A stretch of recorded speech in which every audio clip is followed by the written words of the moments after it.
So, topic is first come first serve CPU scheduling algorithm. So, what is CPU scheduling, that we have already discussed, and what are the time related to each process, that also we have already discussed in the previous lectures. Okay. So, basically what is CPU scheduling?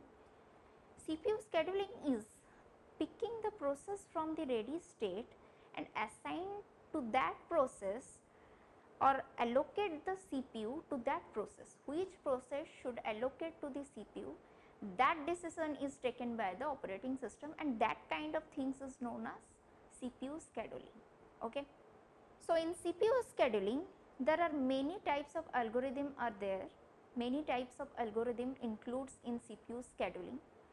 So, in today's lecture I am going to discuss with you the first come first serve or FCFS scheduling algorithm. Okay.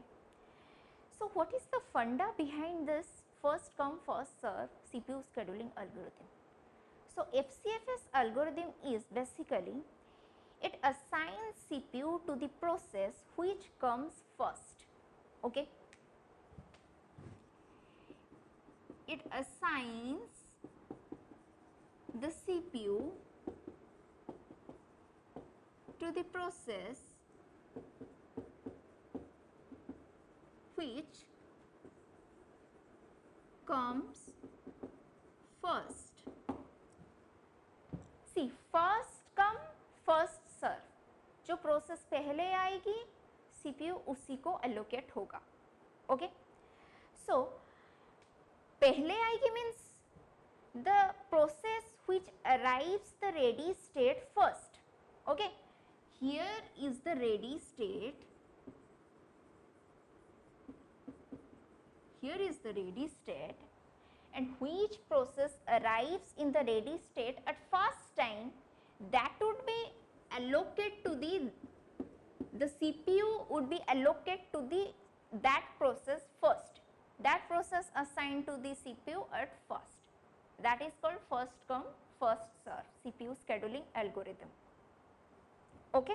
So, to solve that I am giving examples. Here is an example that is given to solve this algorithm. I am giving an example to solve this algorithm. Okay. We have 5 processes here and the arrival time of each processes are given, and here is the burst time. So, what is the burst time? In the previous lecture I have already discussed about the burst time. So, the process which is executing, how much time it is executing in the CPU, that is called the CPU time. How much time a process is spends in the CPU, how much time it is executing in the CPU to complete its execution, that is known as the burst time.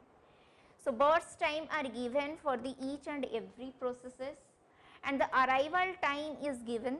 Arrival time means the process which is arrive in the ready state at first, that is the arrival time. At what time a process is arrive in the ready state. So, why the scheduling is required? See, here is the ready state.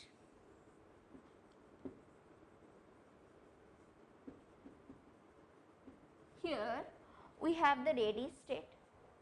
Suppose there is no process in the state. So, what would be happen?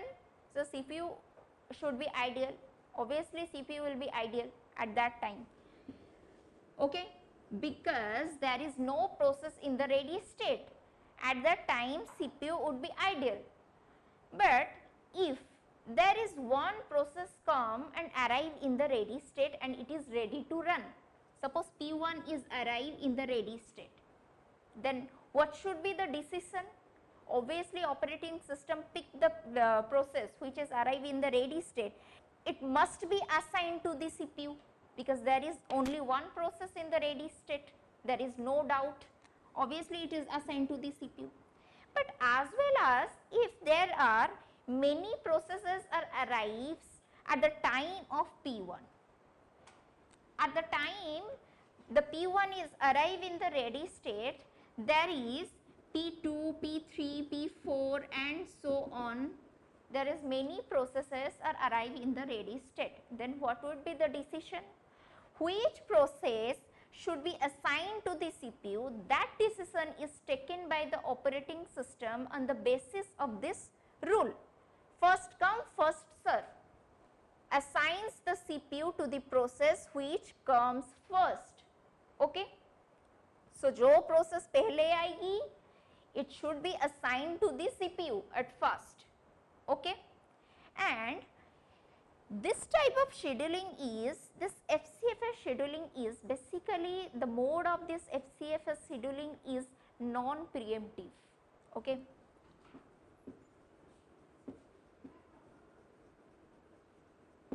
Non-preemption. Remember, in the previous lecture, I have already told you the difference between preemptive and non-preemptive. So, what is preemptive? In preemption cases, operating system forcefully remove the process which is running at the CPU, which is in running state. Operating system forcefully remove the process on the basis of time quantum or maybe priority cases, and allocate the process which is having higher priority as compared to the previous process which is running. And what is non-preemptive? Non-preemptive means we cannot remove the process forcefully from the CPU until its terminations, until it completes its execution. When it is executing in the CPU, we cannot remove that process forcefully until its execution. That is called non-preemption. And this FCFS scheduling is basically of non-preemptive mode. Okay? So, I am giving this example. Through this example, we are going to solve this algorithm. Okay. So, these are the arrival time and these are the burst time. Okay. So, for that we have to draw the Gantt chart.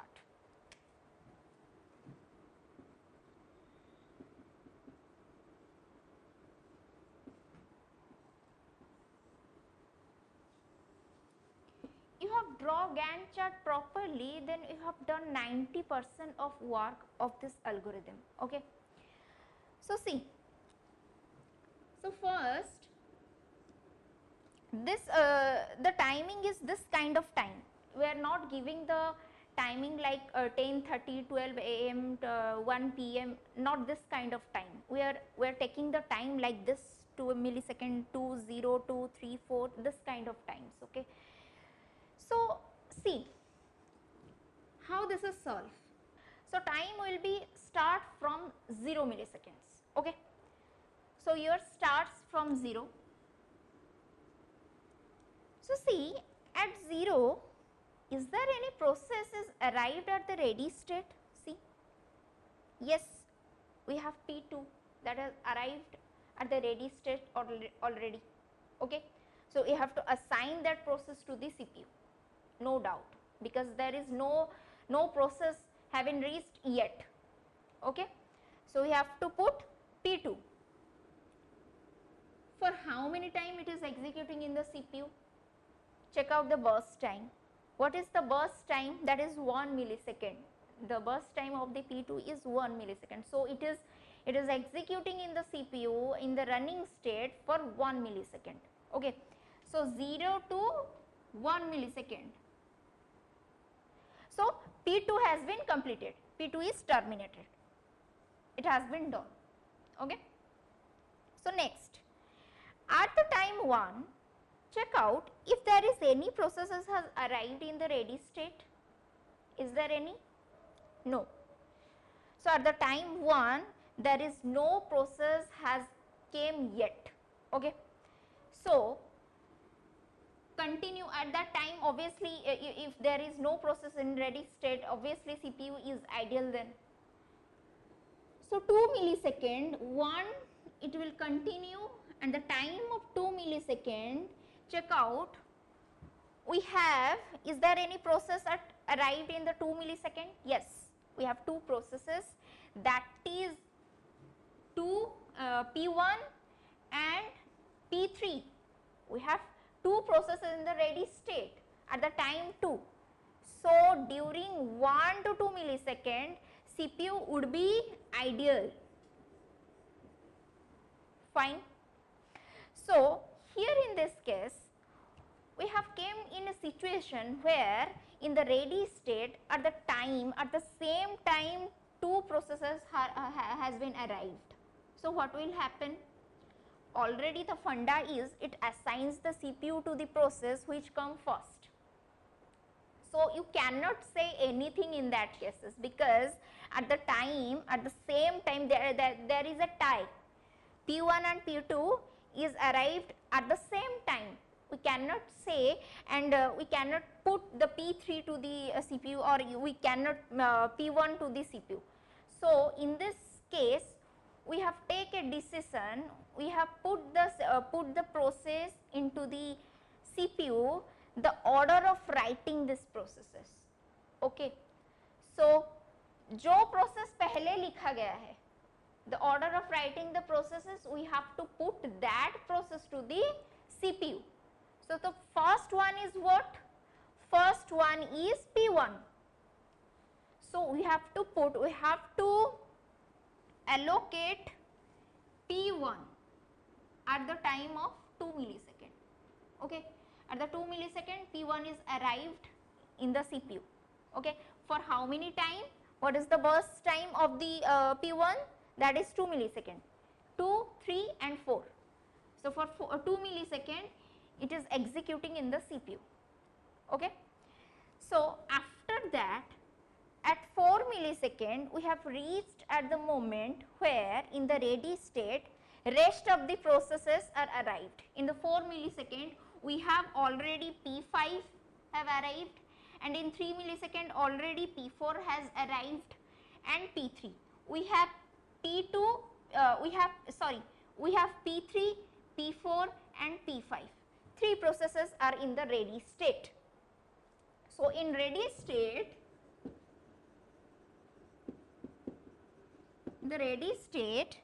we have P3, P4 and P5. Check out the arrival time, which process has come first. So obviously after the P1 there is the process P3 that is arrived at the 2 millisecond. No doubt we have allocate the P3 first. So we have allocate P3. For how many time? The burst time of the P3 is 3. So it has terminate at 7 millisecond. So P3 has done. P3 is terminate. So how many processes are there in ready state? P4 and P5. Check out the arrival time of that process.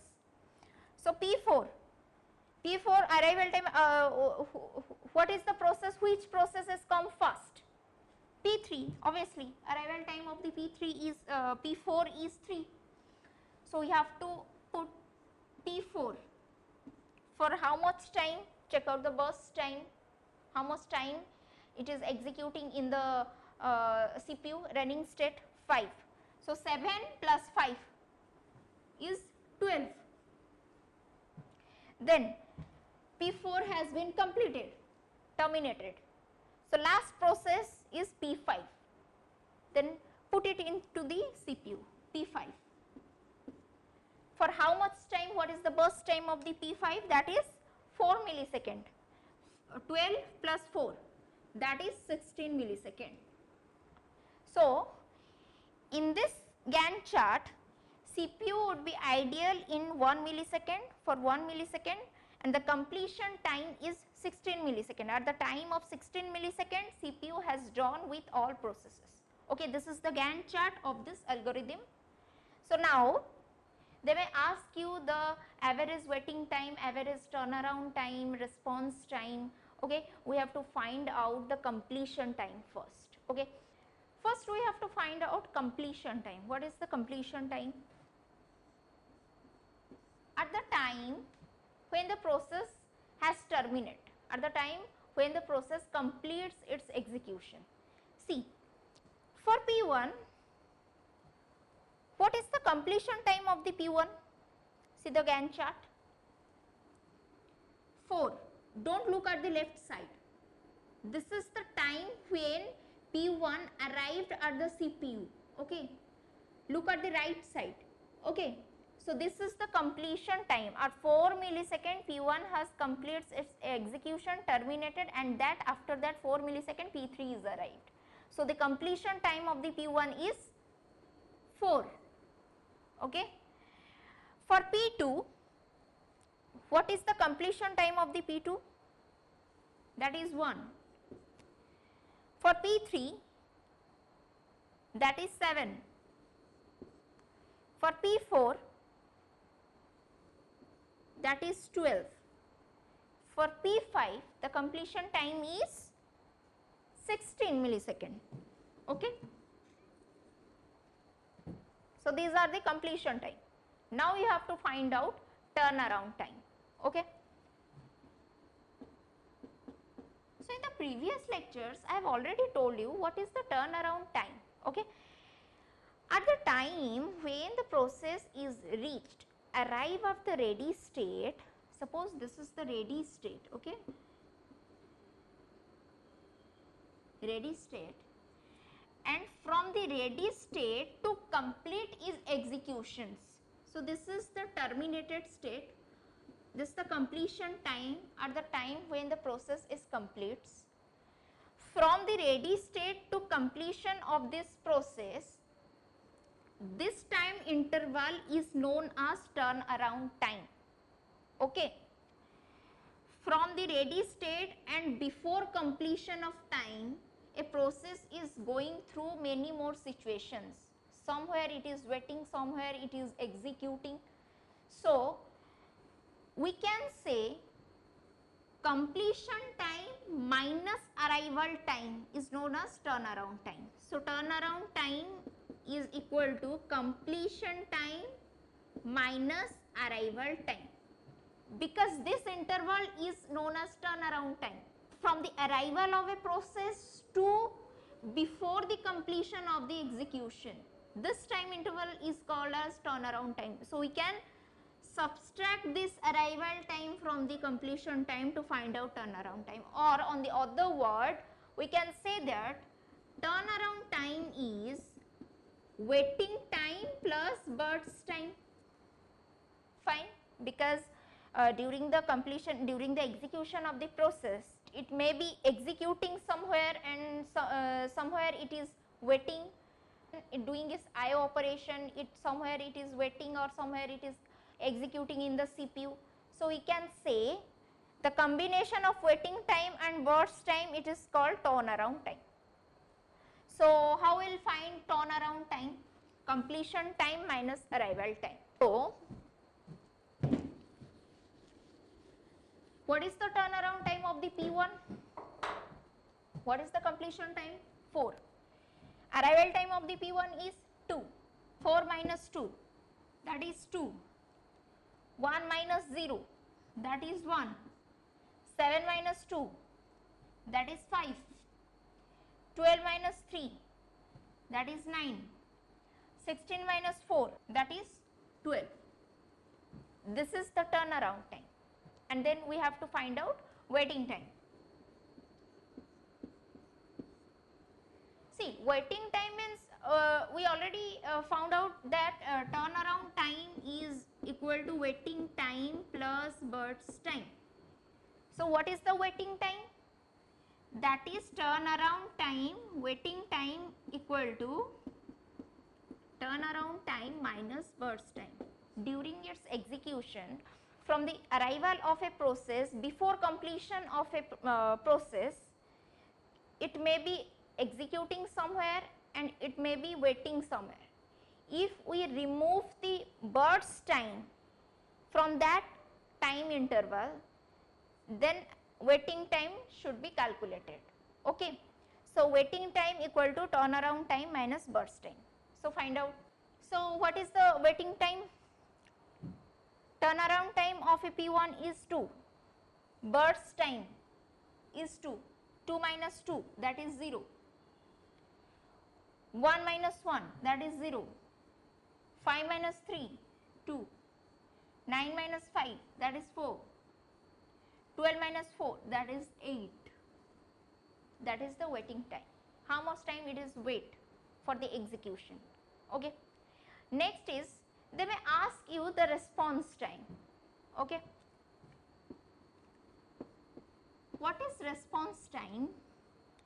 The process, when the process is response, when it executes in the CPU, when it responds the CPU at first time, see, at first time, okay, when it assign a process arrive at the ready state, and after the arrival of a process at first time when it assigned to the CPU, that is called response time.